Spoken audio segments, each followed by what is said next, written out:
Good morning प्यारे बच्चों। आज की इस वीडियो में हम हमारे पाठ्य पुस्तक मधुबन की व्याकरण वाटिका के शब्द रचना शीर्षक का अध्ययन करेंगे। प्यारे बच्चों, शब्द रचना शीर्षक का यह तीसरा भाग है। तीसरा शब्द रचना क्या है? वर्णों के मेल से बनने वाले सार्थक ध्वनि समूहों या वर्णों के समूह को शब्द कहते हैं।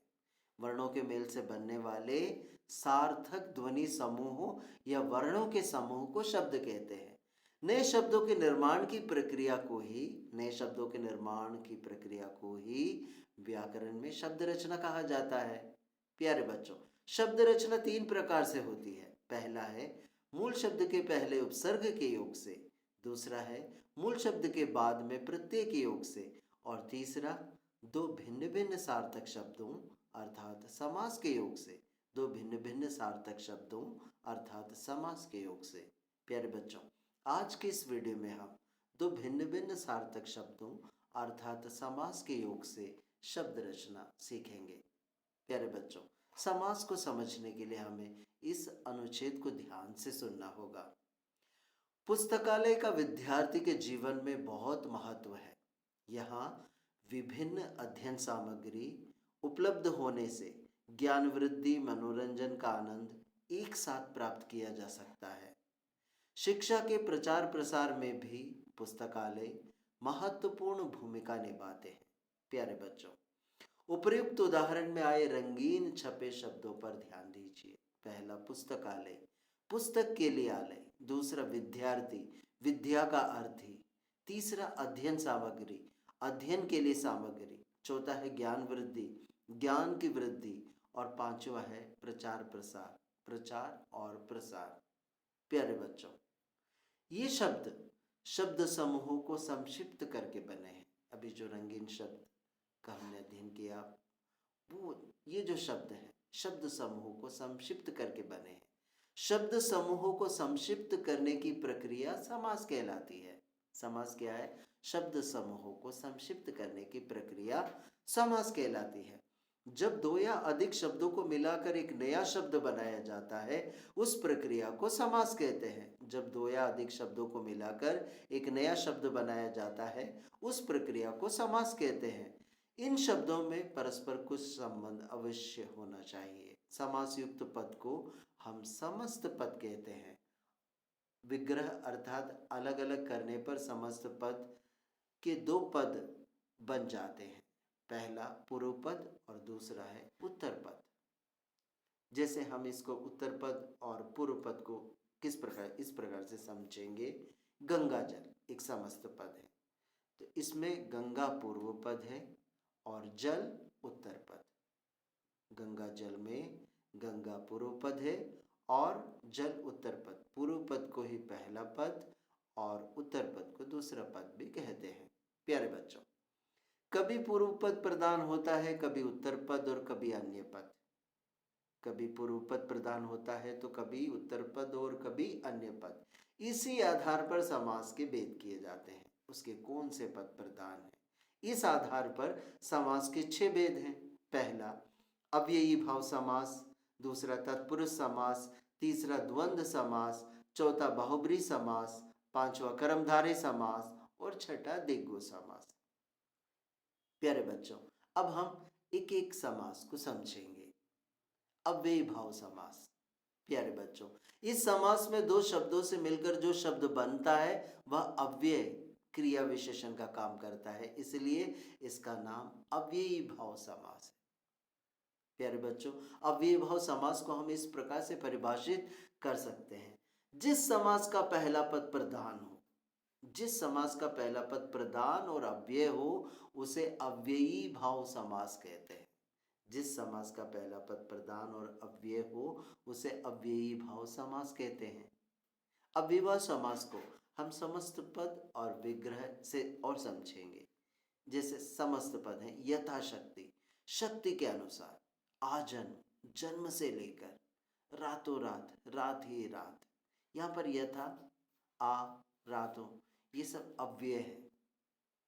तो जैसे प्रतिदिन, हर दिन, दिन दिन। प्यारे बच्चों, जिस समास का पहला पद प्रधान और अव्यय हो उसे अव्ययी भाव समास कहते हैं। यथाशक्ति, आज, जन्म, रातों रात, प्रतिदिन, इसके उदाहरण है। दूसरा है तत्पुरुष समास।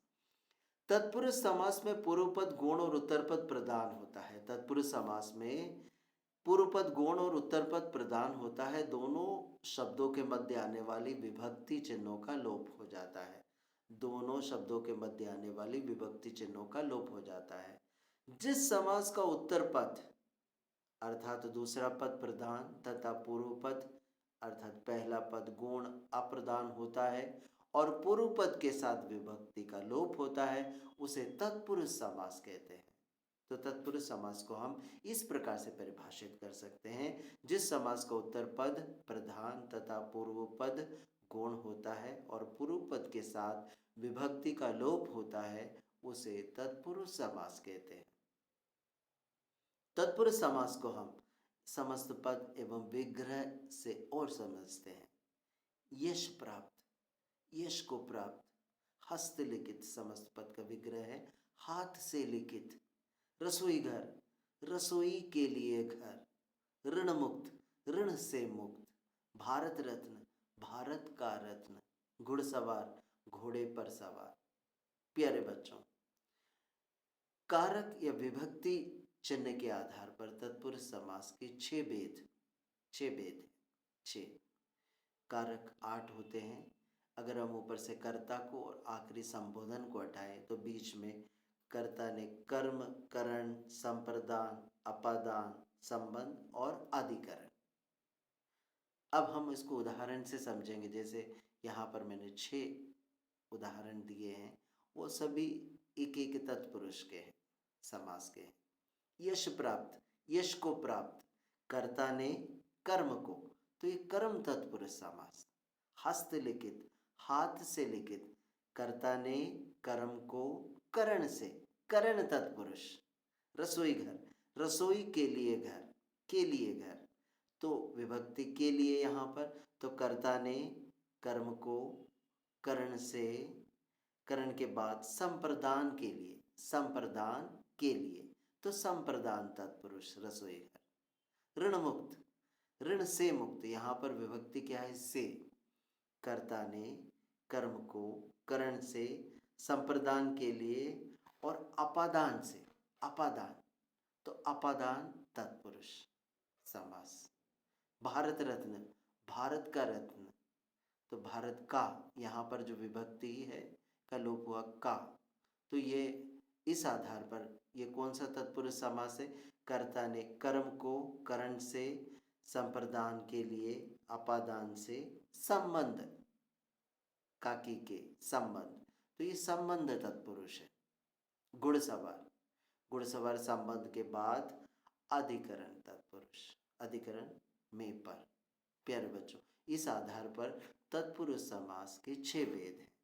कर्ता को हम छोड़ देंगे और कारक में से संबोधन को छोड़ेंगे, तो कर्म, करण, संप्रदान, अपादान, संबंध और अधिकरण, इस आधार पर 6 तत्पुरुष समास के 6 भेद हैं।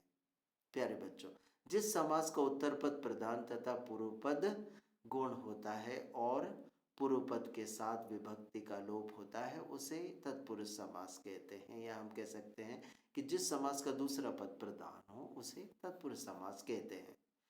तीसरा है द्वंद्व समास। द्वंद्व समास, प्यारे बच्चों, इसमें दोनों ही पद प्रधान होते हैं, अर्थात दोनों ही पद समान स्तर के होते हैं, बराबर। इस समास के समस्त पद में प्रायः संयोजक चिन्ह, यहाँ पर डेश, हाइफन भी बोलते हैं, लगा रहता है और विग्रह करने पर और, एवं, तथा आदि लगा रहता है। और, एवं, तथा आदि लगा रहता है।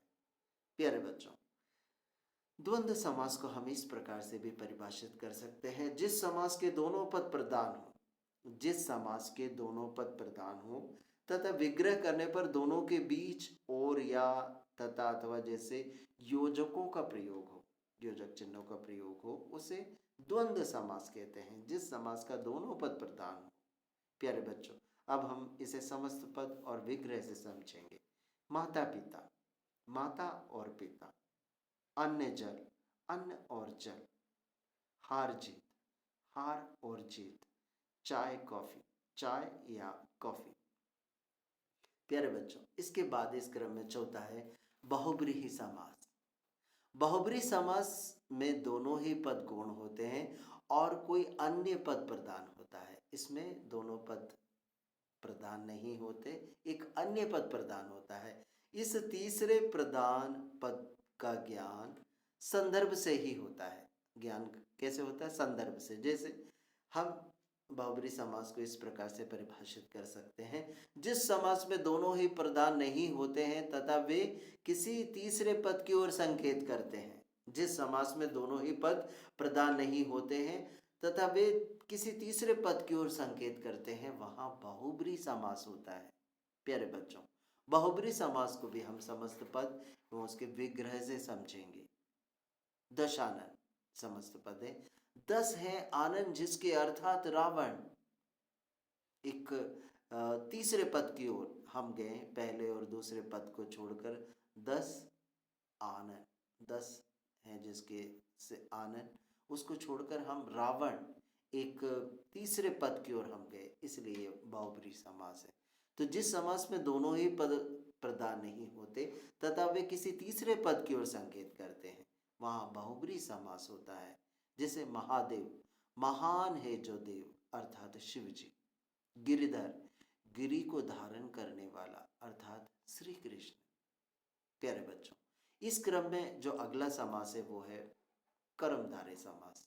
पांचवें क्रम में कर्मधारय समास के दोनों पदों में विशेषण विशेष्य या उपमान उपमेय का संबंध होता है। उपमेय, उपमान और उपमेय का संबंध होता है। प्यारे बच्चों, कर्मधारय समास को हम इस प्रकार से भी परिभाषित कर सकते हैं, जिस समास में पहला पद विशेषण तथा दूसरा पद विशेष हो। जिस समास में पहला पद विशेषण और दूसरा पद विशेष हो अथवा पहला पद उपमान और दूसरा पद उपमेय हो, उसे कर्मधारय समास कहते हैं। उसे कर्मधारय समास कहते हैं।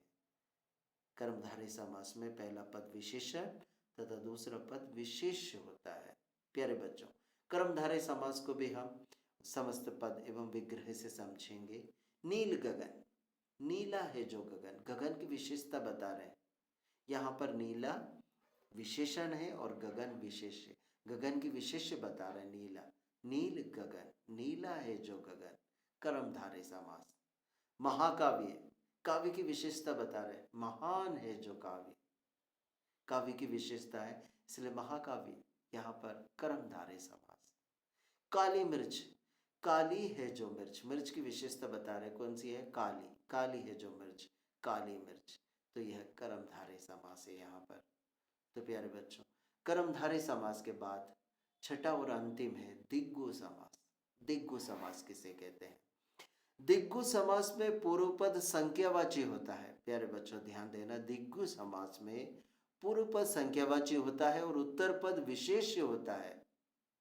उत्तर पद तो इसका विशेष्य है कर्मधारय समास के समान, लेकिन इसका जो पूर्व पद है विशेषण ना होकर संख्यावाची होता है। इसके अतिरिक्त यह समूहवाची भी होता है।